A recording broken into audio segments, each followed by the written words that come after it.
A reading from the Acts of the Apostles, chapter 2.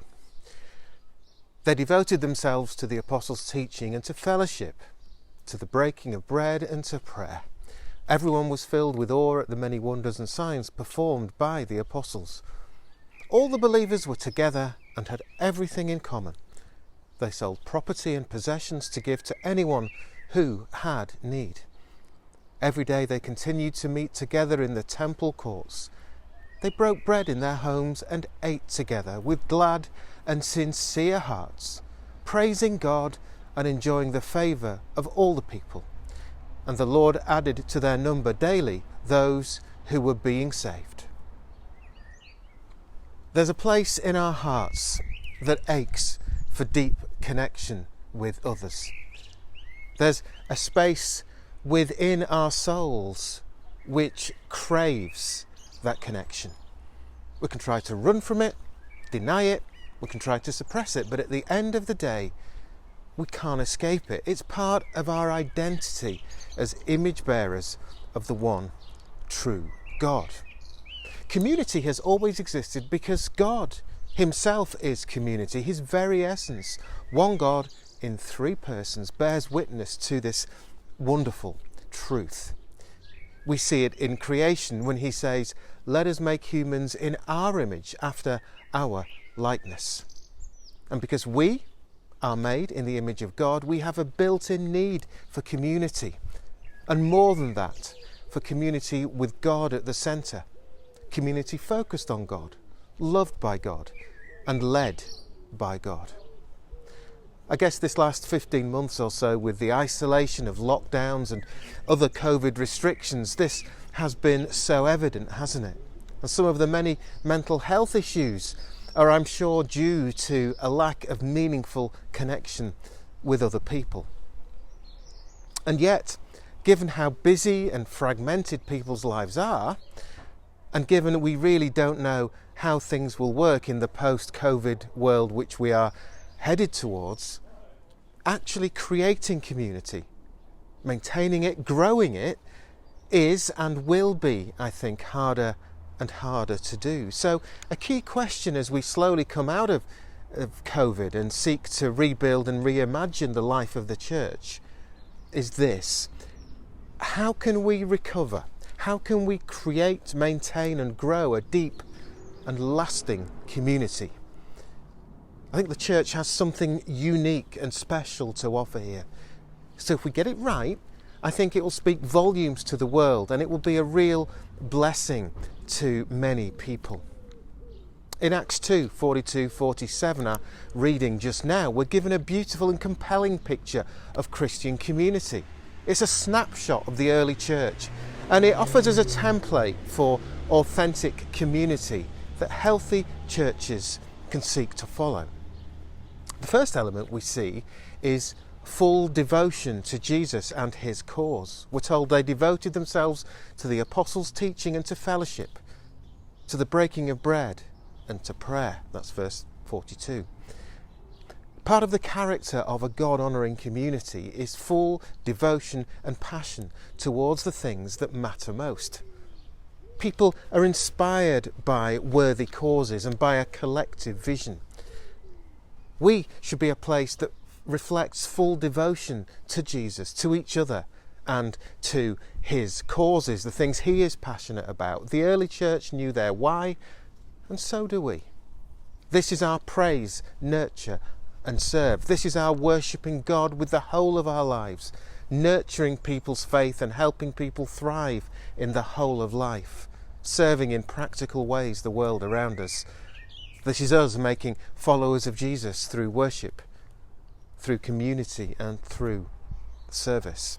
So you see, this is all about the church as a movement with a purpose rather than church as an institution. The second thing here is the anticipation of God being at work. Verse 43 says, everyone was filled with awe at the many wonders and signs performed by the apostles.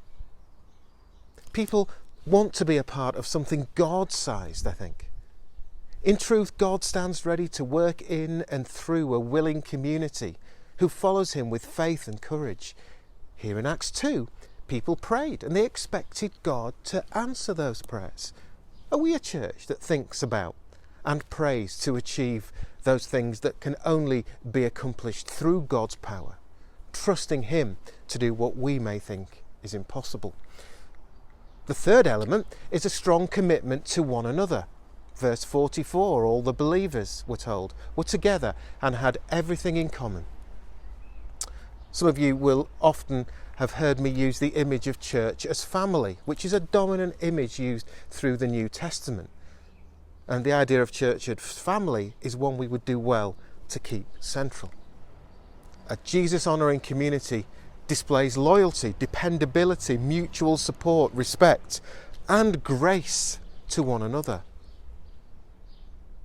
The early church was not just unified, they had a strong sense of the priority of unity, and they made unity work. They knew it took effort and that it means letting go of petty differences and their own agendas. I think that also results from the core culture of the church believing that what we are to one another is as important as what we are doing together. I'll say that again, that what we are to one another is as important as what we are doing together. The next characteristic is that the Acts 2 church showed a real generosity in meeting needs. Verse 45 says they sold property and possessions to give to anyone who had need. Now we know, don't we, that needs arise within individuals. People become disheartened. We experience distress. We incur personal hardships. We all have struggles. In biblical community, people aren't blind to the needs of others. They respond by seeking to assist, to encourage, to generously meet needs.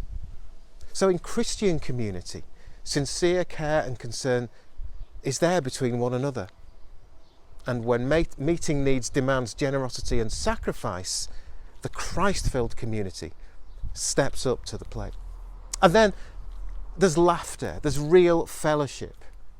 Verse 46, every day they continued to meet together in the temple courts. They broke bread in their homes and ate together with glad and sincere hearts. People who are in healthy Christian community will enjoy downtime. They'll eat together, laugh together, pursue common interests outside of work and church activities. That kind of environment provides a place to offset the sometimes difficult work that people are doing in day-to-day lives. It allows people to get to know each other in a relaxed context. And that reaps the benefit of even greater unity and commitment. Now, COVID has had a big impact on this for everyone. So it's going to be interesting to see what new ways that we will find to deepen our relationships with one another. It'll be interesting to see how the online aspects of community will develop as time goes by too. Another thing lost this past year has been our ability to physically meet together to worship. All the online opportunities we offer, helpful though they may have been, just can't make up for what gathering together to worship offers us. That image of us being like coal in a fire, I think, is really helpful. When coals are on a fire, together they maintain heat, they feed off one another. But a coal which falls off that fire is disconnected and it loses its heat. The same is true of Christians who don't prioritise meeting together. We simply grow cold, whether we realise it or not. We meet together then as Christians because Jesus tells us to do it. We meet together as Christians because there's something so special about truly worshipping God together, something so life-giving. We meet together to encourage each other, to strengthen each other, maybe sometimes to challenge each other, and we meet together perhaps even when we don't feel like it. This is one of the things lost to an extent during the pandemic, that commitment to meeting together. And I do suspect it's going to take a while to recover that habit. I also suspect that how we meet might well look different in the future, at least some of the time. But, meeting together, being Christian community, be it in a large or a small group, gives us the firm foundation and gives us the strength to go out there and live as followers of Jesus on our front lines, in the real world. This is where we make a difference among family, friends, neighbours, colleagues. Without that commitment to gathering together, we are going to be much less effective. We're going to be much less a family, because families need to see one another. So how do we deepen our church community, our church family in the post-COVID world? Well, I think we need to ask, how can we journey towards some of the things we see in the early church? And let me answer that by asking a few questions. Questions for us all to think about. Questions which I believe will help us on our journey out of the pandemic and into a new and renewed way of being church. So here's the first question.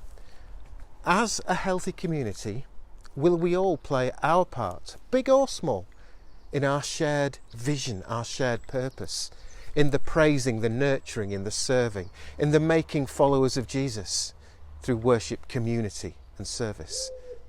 How will we live out the biblical understanding of the nature of church as family? How will we communicate what we're all about? How will we live it out and then invite others to share in that life? How will we nurture relationships? And how will we nurture faith as a way of life? Perhaps in groups, perhaps in deeper soul friendships, one-to-one. How will we share in prayer, in a cycle of prayer where we can pray for one another and for the wider world? And how will we share in what God is calling us to do? How does He want us to work together to share hope at home and abroad? And finally, a healthy church will most certainly cater for and nurture children and young people. How will we make that a priority as we reshape our common life together? Lots of questions, and there are more we could ask, I'm sure.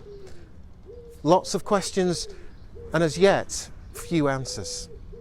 Maybe, like the rest of the world, we're not yet in a place to find those clear answers. Maybe we're going to be living with uncertainty for a little while to come yet. But one thing we can be sure of, developing who we are as a community, as a family, as a place of belonging, as a safe and welcoming space, is going to be central. So let's all reflect on these questions over the weeks and months to come. And like the church we read about in Acts chapter 2, let's commit together to discovering the answers. Amen.